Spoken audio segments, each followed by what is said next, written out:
Pria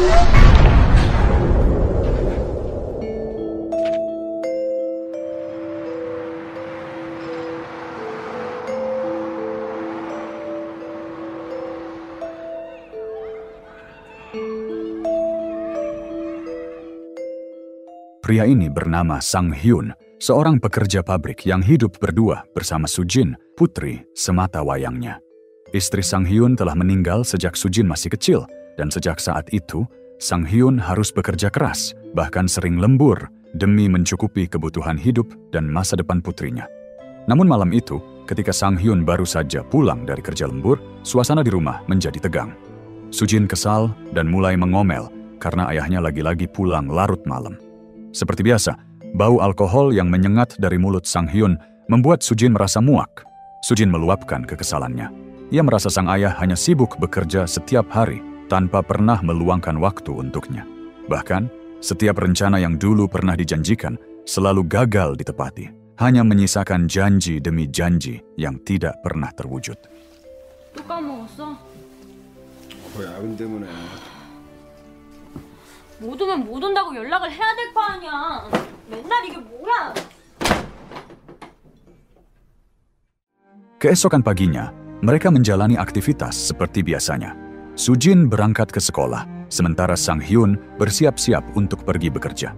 Sesampainya di pabrik, bos Sang Hyun kembali memintanya untuk kerja lembur demi mengejar target pesanan yang harus segera diselesaikan. Mendapatkan perintah dari bosnya tentu saja membuat Sang Hyun merasa dilema. Ia tidak bisa menolak permintaan atasannya, namun di sisi lain, ia juga sebenarnya ingin meluangkan waktu bersama putrinya. Dan dengan berat hati, Sang Hyun mengirim pesan kepada Sujin untuk memberitahu putrinya itu bahwa ia tidak bisa menjemputnya pulang sekolah.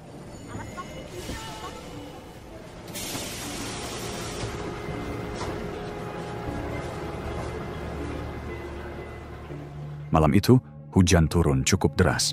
Sujin, yang baru saja menerima kabar dari ayahnya, pada akhirnya terpaksa pulang sendiri tanpa ditemani oleh siapapun.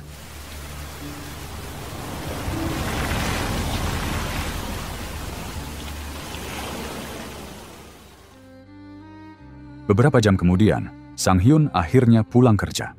Dengan langkah gontai, ia berjalan menuju rumah. Namun sesampainya di sana, ia merasakan suasana yang aneh. Rumah terasa sunyi. Setiap ruangan tampak kosong, dan tentu saja karena ia tak melihat putrinya di dalam rumah.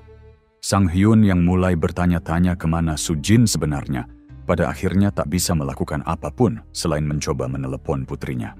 Namun sayangnya, ponsel Sujin berada di luar jangkauan. Seketika, kepanikan mulai menguasai Sang Hyun. Meski cemas, ia berusaha tetap berpikir positif. Ia segera keluar dari rumah, berdiri di pinggir jalan sambil memegang payung, sembari masih terus mencoba menghubungi ponsel putrinya.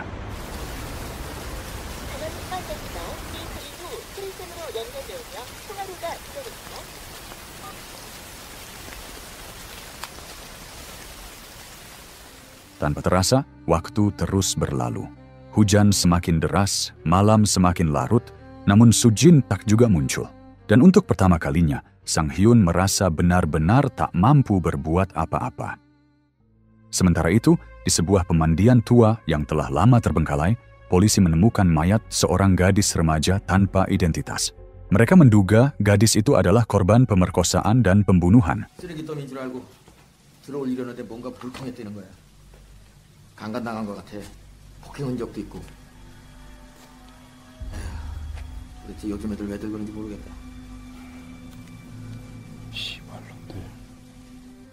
Pagi harinya, Sang Hyun tetap pergi bekerja seperti biasa, meski pikirannya masih terus dipenuhi kekhawatiran tentang putrinya yang belum juga pulang. Hingga akhirnya, ia menerima telepon dari pihak kepolisian.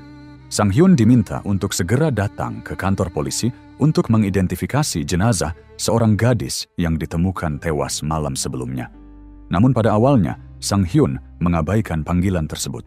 Ia merasa polisi salah orang, karena ia yakin bahwa putrinya baik-baik saja. Namun karena polisi terus-menerus menelepon, akhirnya Sang Hyun memutuskan untuk datang. Di kantor polisi, Sang Hyun tampak kesal. Ia mengomel, merasa waktunya dibuang percuma. Ia protes Kenapa harus dia yang mengidentifikasi jenazah seseorang yang bahkan tidak ia kenal? Melihat reaksinya, seorang detektif bernama Eok Wan kemudian menegaskan dengan serius bahwa jenazah itu adalah putrinya. 모르는 사람 얼굴을 확인해요, 내가. 따님이 맞습니다.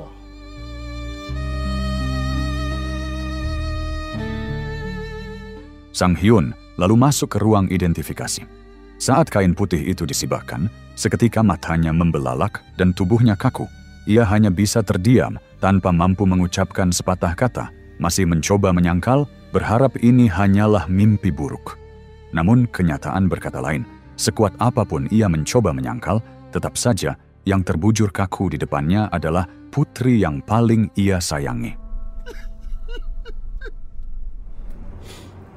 이수진이 학교생활, 교우관계, 가출 전력 모두 좀 알아봐.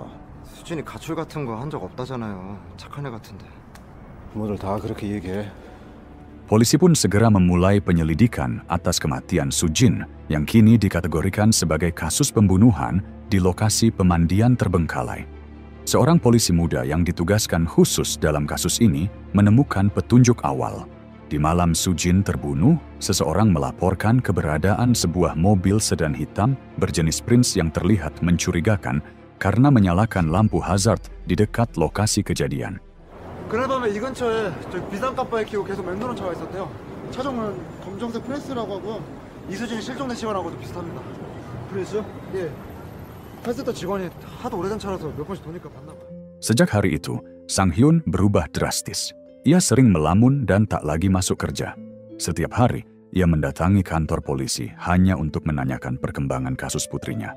Namun para petugas hanya bisa menyarankan agar Sang Hyun pulang dan beristirahat, karena kehadirannya setiap hari di sana tetap saja tidak bisa membantu proses penyelidikan.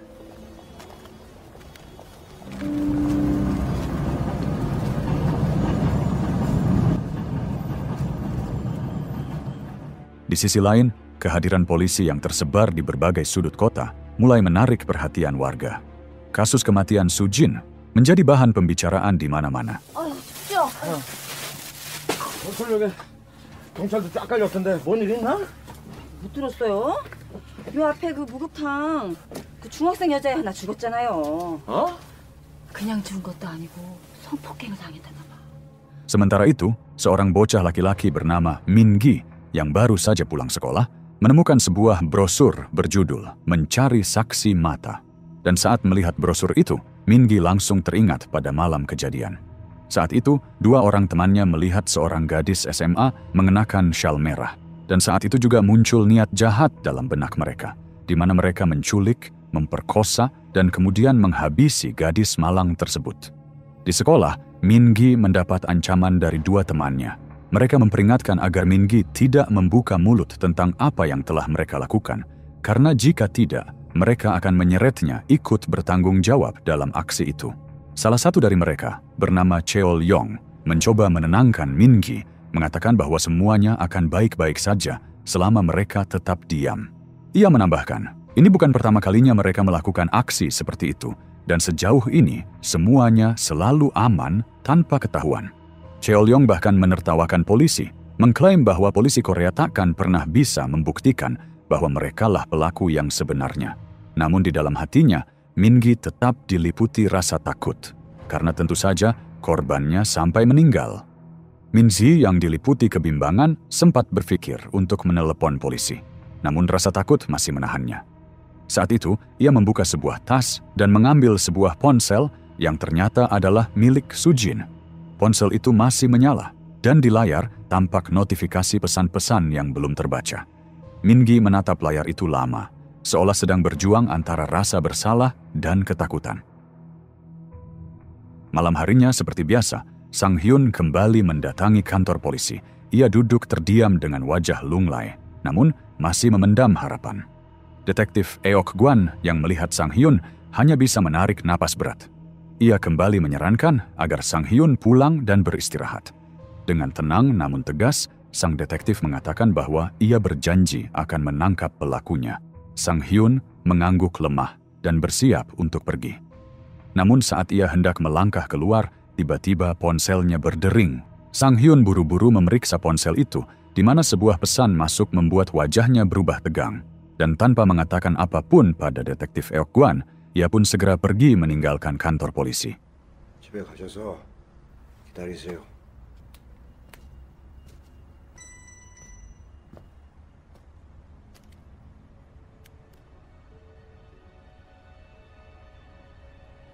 왜요?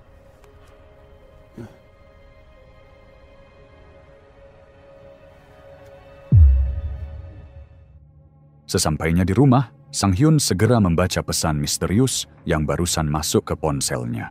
Pesan itu menyebutkan bahwa ada sebuah bukti penting tersembunyi di sebuah apartemen, tepatnya di dalam kotak sepatu bergaris, dan kunci apartemennya bisa ditemukan di bawah pot bunga. Sempat terpikir olehnya untuk segera menghubungi detektif Eok Guan, namun entah kenapa ia mengurungkan niat itu. Mungkin karena naluri ayahnya yang mendorongnya untuk mencari tahu sendiri kebenarannya. Keesokan paginya, Sang Hyun mendatangi alamat yang tertera. Ia memeriksa satu persatu pot bunga yang ada di depan apartemen. Dan benar saja, ia menemukan sebuah kunci terselip di bawah salah satunya. Setelah memastikan tak ada orang yang memperhatikannya, ia mengambil napas dalam-dalam, lalu membuka pintu apartemen dan masuk secara diam-diam. Matanya menyapu seluruh ruangan dengan cepat, hingga akhirnya ia melihat sebuah kotak sepatu bergaris tergeletak di bawah meja. Dengan gemetar, Sang Hyun membuka kotak itu dan menemukan setumpuk kaset CD. Salah satu dari CD itu menarik perhatiannya. Tertulis jelas, 10 Desember, siswi sekolah menengah, tepat pada tanggal ketika putrinya ditemukan tewas. Dengan perasaan yang campur aduk antara takut dan marah, Sang Hyun menyalakan komputer yang ada di ruangan tersebut dan memasukkan CD itu. Namun belum sempat video itu terbuka, tiba-tiba terdengar suara langkah kaki dari arah luar. Seseorang hendak masuk ke dalam apartemen. Dengan panik, Sang Hyun segera membatalkan niatnya dan bersembunyi di balik lemari.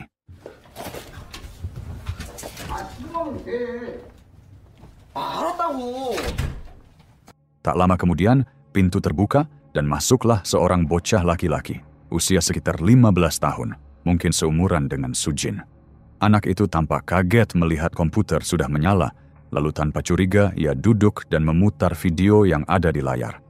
Sang Hyun yang bersembunyi di balik lemari tak bisa menahan diri untuk mengintip. Dan disitulah ia melihat sesuatu yang membuat napasnya tercekat. Video itu menunjukkan putrinya, Sujin, sedang menangis ketakutan, dilecehkan oleh dua orang pemuda. Mereka memaksanya untuk menelan obat bius, sementara kamera terus merekam semua kejadian mengerikan itu. Sang Hyun yang tak lagi mampu menahan amarah dan kesedihan setelah menyaksikan isi video tersebut, akhirnya keluar dari persembunyiannya. Dengan penuh emosi, ia mematikan layar monitor, lalu secara membabi buta menghajar bocah itu hingga tewas.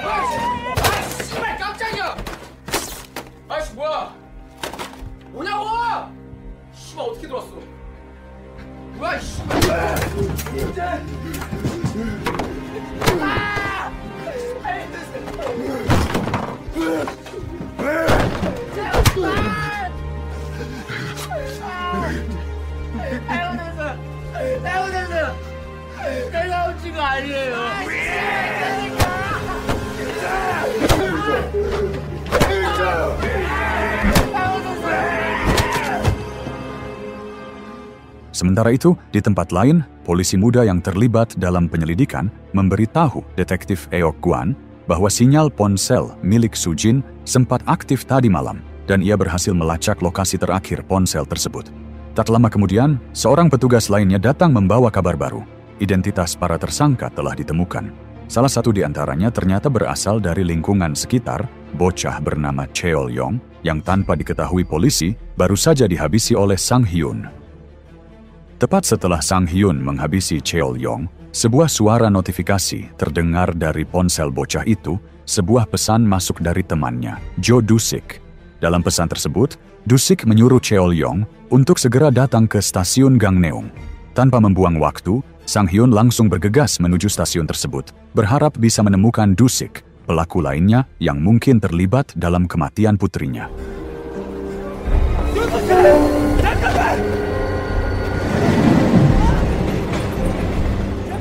Sementara itu, berdasarkan informasi yang mereka kumpulkan, Detektif Eok Kwan bersama timnya bergerak cepat menuju apartemen milik Cheol Yong.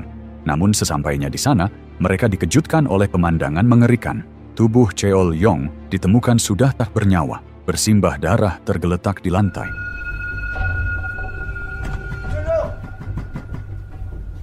집에 아무도 없는 것 같은데요? 김철룡!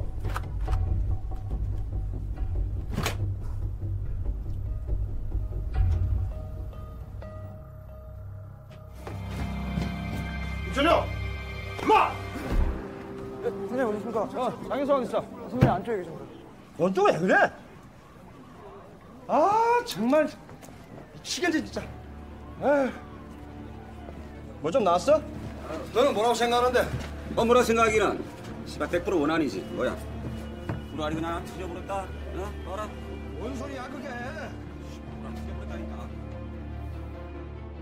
Polisi yang memeriksa apartemen milik Cheol Yong mendapati sidik jari di berbagai sudut ruangan. Mereka juga menemukan tumpukan CD misterius yang kemudian langsung diamankan untuk penyelidikan lebih lanjut. Setelah diperiksa, isi dari CD tersebut membuat darah para penyidik mendidih, rekaman keji para gadis remaja yang diperkosa secara brutal. Salah satu CD itu bahkan berisi video Sujin. Polisi muda yang menemukan bukti tersebut langsung melapor ke atasannya. Mereka pun bergegas menuju rumah Sang Hyun. Kecurigaan mulai mengarah padanya. Apalagi bukti keberadaannya di TKP dan kematian Cheol Yong membuatnya kini ditetapkan sebagai tersangka utama dalam kasus pembunuhan remaja tersebut.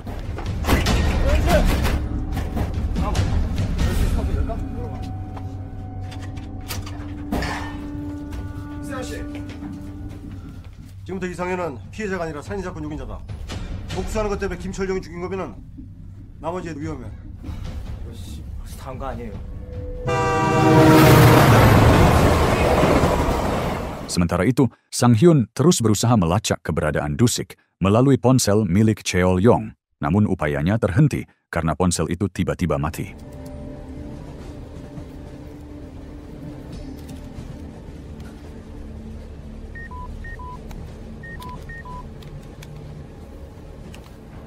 Di sisi lain, penyelidikan polisi mengarah ke Min Gi setelah mereka mengetahui bahwa ayah Min Gi memiliki mobil sedan Prince berwarna hitam. Mobil yang dicurigai berada di lokasi saat Sujin terbunuh.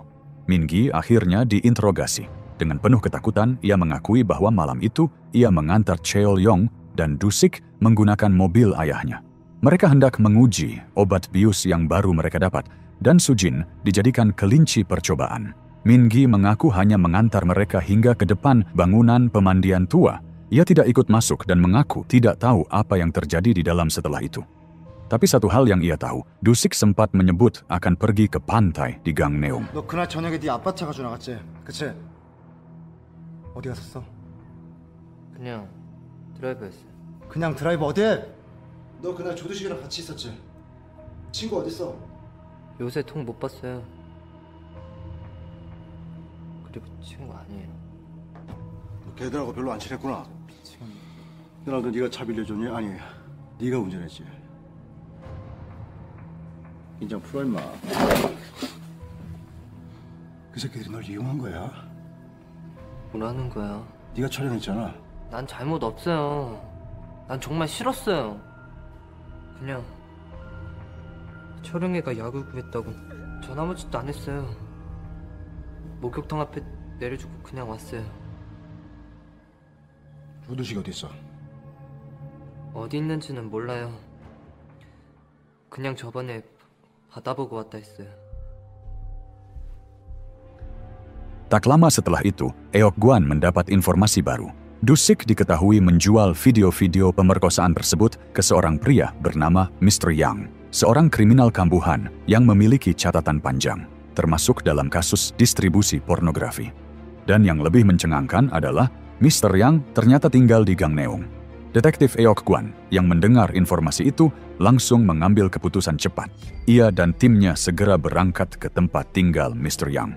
Ia sangat yakin Dusik sedang menuju ke sana. Dan bisa jadi Sang Hyun juga sedang dalam perjalanan ke tempat yang sama dengan tujuan yang sangat berbeda, yaitu balas dendam. Di tengah perjalanan, Detektif Eok Gwan meminta bantuan kepolisian Gangneung untuk segera memeriksa Myung-sun Institute, salah satu properti milik Mr. Yang. 양태섭이 명의로 또 있어요? 무슨 학원? 그러면은 그쪽으로도 인원 좀 보내줘요. Sementara itu, Dusik ternyata sudah lebih dulu tiba di Myung-sun Institute. Di sana, Mr. Yang langsung menanyakan kenapa Dusik datang tanpa membawa video baru, karena ia mulai curiga Dusik tengah terlibat masalah. Namun, Dusik berusaha menenangkan situasi dan berkata bahwa semuanya baik-baik saja. Untuk mengalihkan perhatian, Mr. Yang pun menyuruh Dusik bersantai sejenak. Ia memintanya pergi bermain ski, sekaligus menuju Pondok Emerald, tempat di mana biasanya gadis-gadis baru dilatih. 그나저나 요새 영화도 좀 뜸하고 너 뭐 사고 쳤냐? 아니요, 진짜. 그냥 바람도 쐬고 머리도 식힐 겸. 대관령의 에메랄드 알지? 어? 예. 가서 스키나 타고 있어.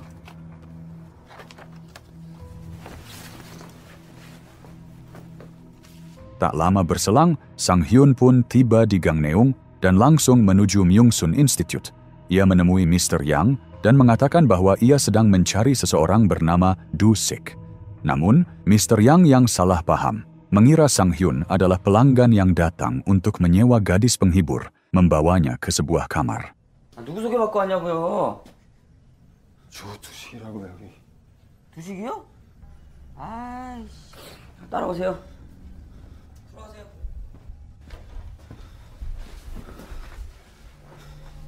Beberapa menit kemudian, seorang gadis muda masuk ke dalam kamar Sang Hyun dan langsung menetapkan tarif sebesar $70.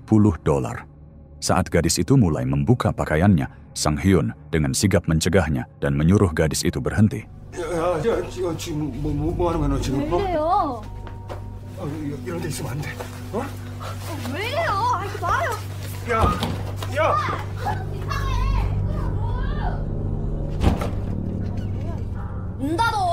Tak lama, Mr. Yang masuk dengan emosi dan langsung memukuli Sang Hyun hingga babak belur karena dianggap mengacau.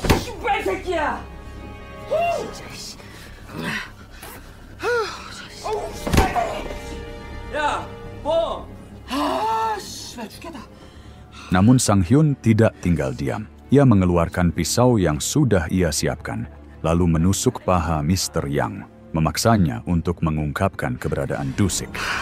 다시 뭐 방수공장 다녀요? 에? 뭐야? 딸내미하고 나봐 이 씨발. 딸내미하고 마누라. 딸내미네? 아이 씨발. 아저씨. 아저씨 딸내미 찾으러 왔구나. 아니 좀 있을 때 잘해줘. 있을 때 꼭 씨발 나가야지 잘해줘. 씨발 또 재워줘야지. 그동안.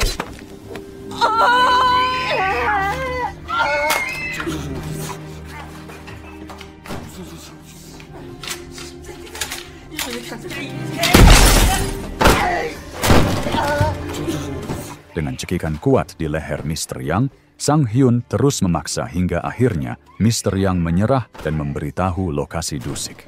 Sayangnya, Sang Hyun tetap tidak melepaskan cekikannya, hingga Mr. Yang tak lagi bernapas.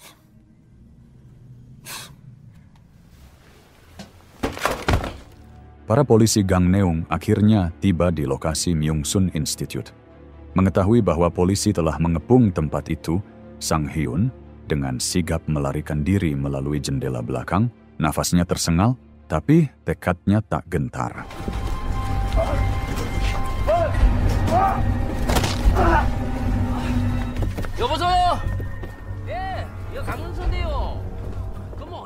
Tak berselang lama, Detektif Eok Gwan menerima laporan dari kepolisian Gangneung. Disebutkan bahwa telah terjadi pembunuhan brutal di Myung-sun Institute, dan yang lebih mengejutkan, di lokasi kejadian ditemukan sebuah kartu identitas milik Sang Hyun. Detektif Eok Gwan pun bergegas menuju kantor polisi Gangneung. Di sana, ia mendengar laporan lengkap bahwa Myung-sun Institute ternyata adalah markas prostitusi terselubung dan tempat produksi film porno ilegal yang menyasar gadis-gadis remaja yang lari dari rumah, gadis-gadis rapuh yang mudah dimanipulasi. Lebih mengkhawatirkan lagi, polisi Gangneung mengungkap bahwa Mr. Yang memiliki senapan ilegal dan kini senjata itu hilang. Mereka yakin senjata itu telah dibawa kabur oleh Sang Hyun. Para wartawan pun mulai berdatangan ke kantor polisi Gangneung. Mereka mencium aroma besar dari kasus ini. Bukan sekadar pembunuhan, tapi dugaan pembunuhan berantai yang kini telah menyita perhatian publik secara nasional. 어른 죽이는 거는 이제 뉴스거리가 아닌데 어른이 애 잡는 거는 심각하다.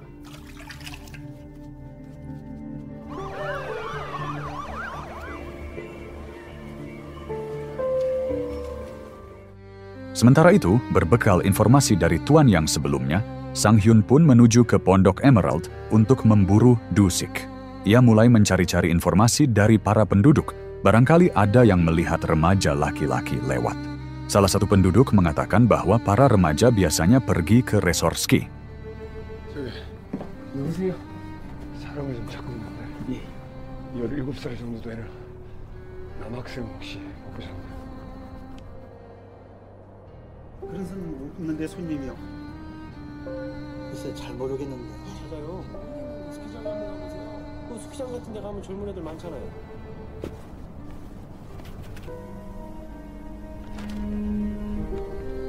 우리도 저런 데 놀러 갈까? 어? 가자. 가고 싶다면 또 가고 싶어.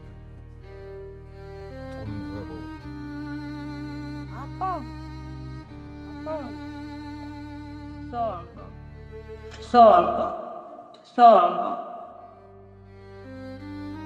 Di saat yang sama, detektif Eok Gwan mendapatkan informasi dari dokter forensik yang mengotopsi Sujin bahwa Sujin memiliki ginjal yang lemah dan penyebab kematiannya adalah overdosis obat bius yang ia konsumsi. Jadi, kemungkinan para tersangka tidak bisa dituntut atas pembunuhan, tetapi tetap akan menerima hukuman. Hukuman tersebut diperkirakan berkisar antara 2 hingga 7 tahun dan bisa jadi hanya menjalani 6 bulan sebelum bebas. Detektif Eok Gwan yang mendengar hal itu pun merasa ada ketidakadilan dan mulai merasa kasihan serta bersimpati kepada ayah Sujin. 그냥 이렇게 병신같이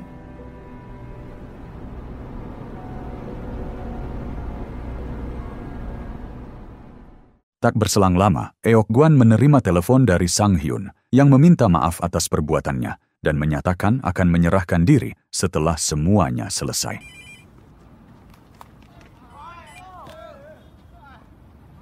미안합니다. 일 끝나면 제가 직접 경찰서로 나갈게요. 아이, 그럼 뭐 자수할 것 알면서 왜 전화한 겁니까? 예? 부탁드릴 게 있어요.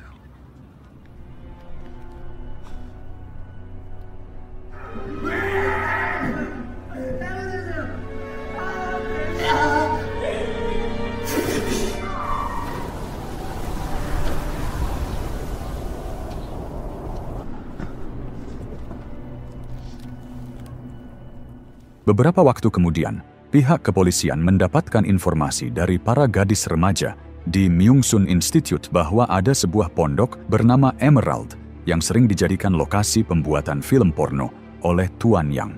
Mendengar informasi tersebut, Eok Gwan dan rekannya langsung menuju ke lokasi. Mereka menduga Du-sik mungkin sedang menuju ke sana. Di waktu yang hampir bersamaan, Sang Hyun akhirnya tiba di resort ski. Ia kembali bertanya kepada semua orang di sana mengenai Du-sik. Tak lama berselang, Eok Gwan dan rekannya tiba di Pondok Emerald. Namun mereka tidak menemukan siapapun di sana. Meskipun begitu, mereka berhasil melacak keberadaan Sang Hyun yang saat itu berada di resort ski. Dan tanpa menunda waktu, mereka segera menuju ke sana. 선배님! 이사야 씨 핸드폰 끄셨어요. 여기요. 스키장 근처요. 어디야? 이쪽이요.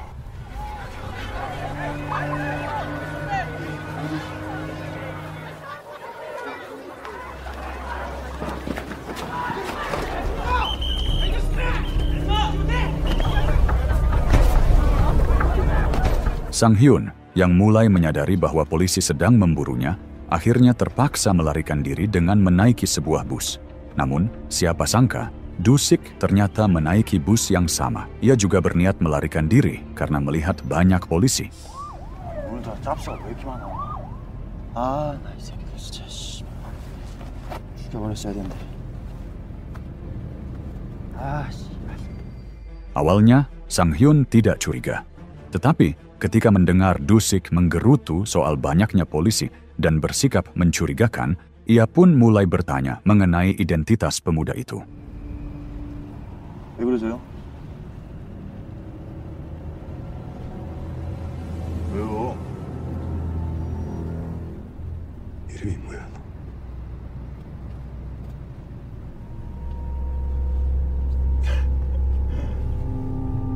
왜 그러세요? Saat itulah Sang Hyun menerima pesan dari Eok Gwan yang memberitahukan bahwa Dusik kemungkinan sedang menuju ke Pondok Emerald.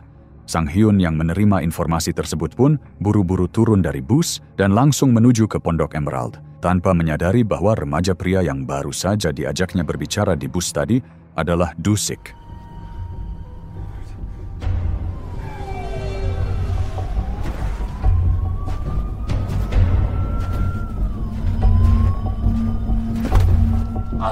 Singkat cerita, malam hari pun tiba.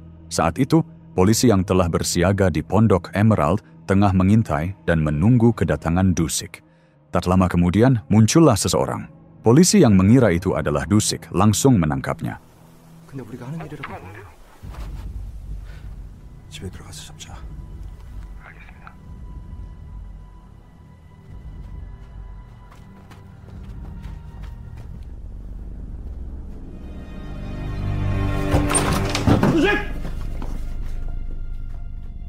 너 누구야? Namun ternyata mereka salah target. Yang datang adalah seorang gadis remaja, salah satu calon korban Dusik. 너 왜 그런 애랑 같이 있는 거냐? 그런 애가 좋아? 어? 너 본 적 있어? 너 그 동영? Beberapa saat kemudian, Sang Hyun tiba di Pondok Emerald. Di sana, ia kembali melihat Dusik, remaja laki-laki yang sempat diajaknya berbicara di bus tadi siang dan saat itu sedang menelepon. Dusik yang tengah menelepon gadis remaja yang sudah janjian dengannya tiba-tiba diperingatkan oleh gadis tersebut untuk segera lari.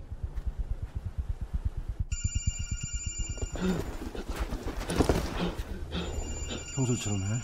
여기로 오게만 하면 돼. 진짜 엄마한테 얘기 안 하는 거죠?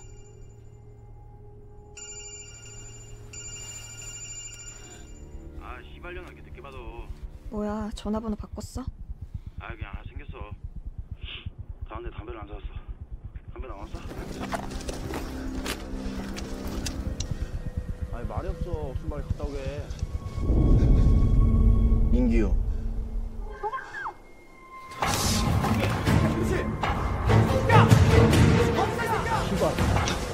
Sang Hyun yang mendengar teriakan polisi akhirnya menyadari bahwa pemuda itu adalah Dusik. Merasa tertipu, Sang Hyun pun segera ikut mengejarnya. Sementara itu, detektif Eok Gwan menyadari bahwa Sang Hyun berada di lokasi. Ia pun segera memanggil-manggil Sang Hyun, memintanya untuk tidak melanjutkan aksinya dan menyarankan agar menyerahkan semuanya kepada polisi. Ia berjanji akan menangkap Dusik. Namun, Sang Hyun tak peduli. Ia terus berjalan menjauh dari Eok Gwan dengan tubuh yang mulai tampak lemah. Merasa kasihan, Eok Gwan memutuskan untuk tidak berbuat apa-apa. Ia bahkan membiarkan Sang Hyun pergi untuk menuntaskan dendamnya. Dengan tubuh lemah, Sang Hyun merangkak di tengah salju yang dingin. Satu tujuannya, terus mencari Dusik, satu-satunya pelaku yang tersisa dalam kasus pembunuhan putrinya.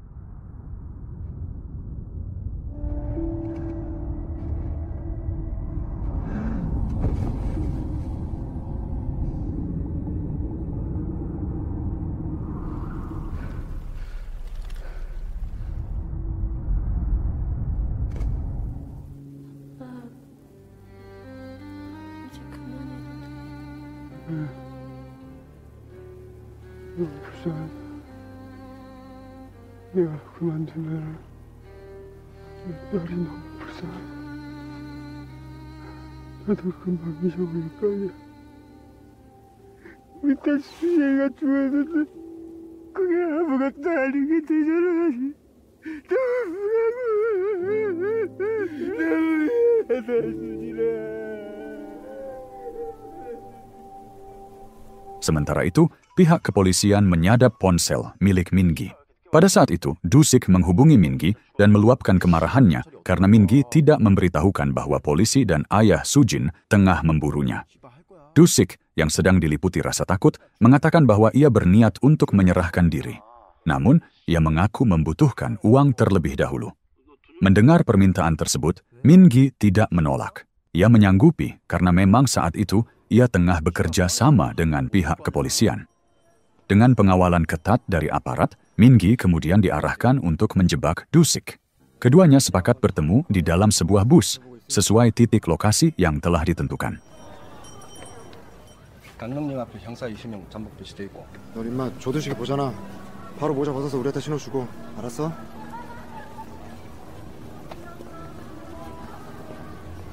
야, 간다. 준비해라. 다들 알겠지? Namun siapa sangka ketika hendak menghampiri Du-sik, Min Gi tiba-tiba berbalik arah dan melarikan diri. 됐어. 모든 가능성을 배제하지 말고 정신 똑바로 차려. 다시 한번 말하지만 조두식을 안전하게 체포하는 게 우리 임무다. 아니 그럼 뭐 이상인이 나타나면 쏘겨 바르는 거야 지금? 총기 사용은 박스카 지시에 따른다. 형님 이렇게 가면 못 하겠어. 또 달라붙어야 되는 거 아니야? 야 쫓아!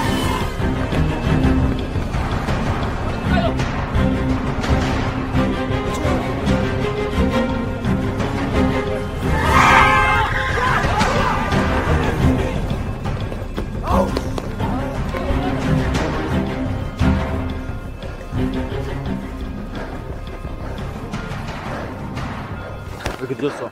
응?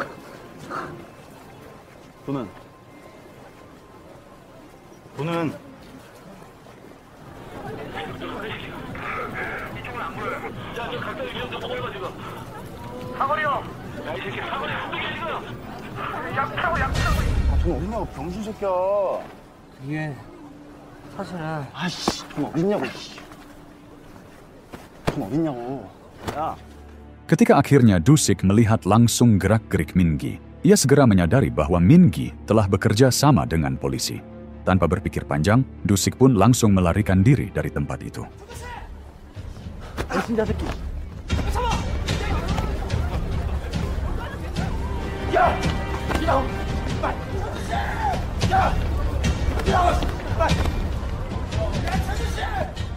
Namun di tengah pelariannya, tanpa ia sadari, Sang Hyun tiba-tiba muncul dan menodongkan senjata, menghadang langkahnya.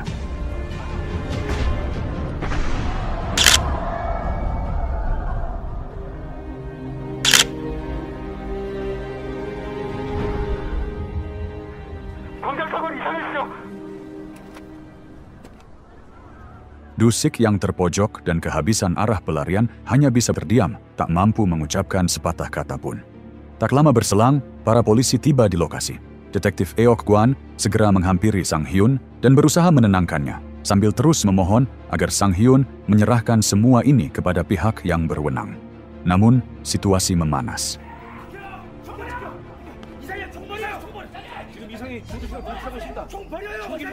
자수한다고. 자수할게요, 아저씨. 좀 말려주세요. 이 아저씨 말려달라고. 자수한다고, 씨발. 자수한다고요.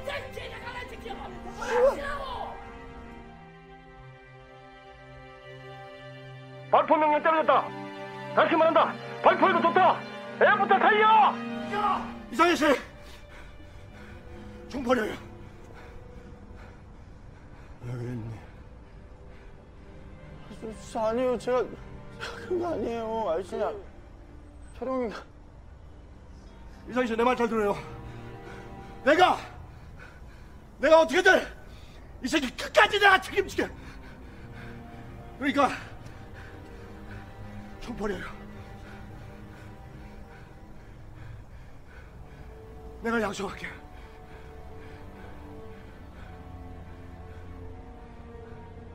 저 두식에는 내 딸 이수진, 우리 수진이한테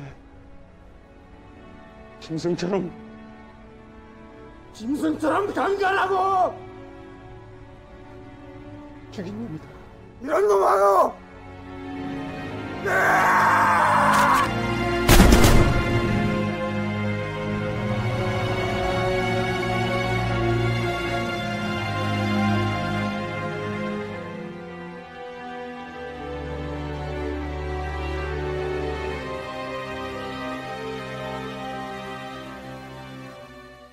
Saat salah seorang polisi memeriksa senapan milik Sang Hyun, mereka justru menemukan bahwa senjata tersebut dalam keadaan kosong, tanpa peluru. Rupanya Sang Hyun memang telah merencanakan semuanya. Ia datang bukan untuk membunuh, melainkan untuk mengakhiri hidupnya sendiri. Ia tahu, dengan menodongkan senjata, polisi akan menganggapnya sebagai ancaman dan menembaknya.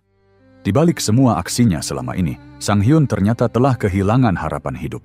Baginya, tidak ada lagi yang layak untuk ia perjuangkan. Orang-orang yang paling ia cintai telah tiada. Waktu pun berlalu. Setelah dilakukan penyelidikan lebih lanjut, terungkap fakta mengejutkan. Pengirim pesan misterius yang selama ini memicu penyelidikan ternyata adalah Min Gi. Dusik akhirnya diadili. Ia harus mempertanggungjawabkan semua kejahatan yang telah ia lakukan. Namun tetap saja, hukuman yang dijatuhkan tak pernah benar-benar setimpal dengan penderitaan para korban. Terlebih karena Dusik masih berstatus di bawah umur. Undang-undang pun tidak bisa memberikan hukuman seberat pelaku dewasa. 뭐 보시는 거예요, 맨날? 경찰 생활 17년 동안 그래도 법은 지켜야 한다고. 모든 걸 잃어버린 사람들에게 말이야. 자식 잃은 부모한테 남은 인생 같은 거 없어. 약속했잖아. 지켜보겠다고.